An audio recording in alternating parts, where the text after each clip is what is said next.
Hey, this is Rick at the farm. We're really almost, it looks a lot worse than it is. There's a few weeds, but a lot of this is growth from microgreens that we discarded. There's a big weed in there, but there's microgreens that we discarded right here. And they have just really hunkered down in this corner. And their mustard spinach is what that is. But this whole garden, with the exception of the back row, these first 3 rows, basically from the kale inward, there's another row where that stake is, and then there's this row next to the fencing in the bird net. But all of this is going to be a tomato experiment. And we are going to have, you've heard me talk about 9 different rare heirloom tomatoes on hills.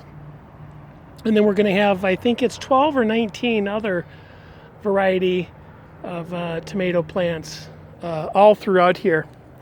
And then, we've got the bird net, of course, on it. And then we'll have the shade screen as things warm up. And if we have to bring in tunnels and put them in plastic to avoid the direct sun, these here got massively cold. We didn't cover them in time, but the summer bumper crop is going to be a real challenge. We're looking forward to it. Beyond the wall back there, we're putting up another phase 2 of the farm, which is going to be a 60 by 50 orchard / garden. And it's going to have the same poles, the same structure, so that we can bring in shade screens and bird netting. And we'll begin here in the next 30 days roughing that in, spreading out the chips. We've had chips back there, if you remember, prepping the soil in time for this, so it's all been intentional, and we're going to be spreading that out and start digging our holes for the April plant. I'd like to have our first crops planted in April. That gives me quite a bit of time, but not really, to build this structure out. It's going to be pretty big. This is a 12.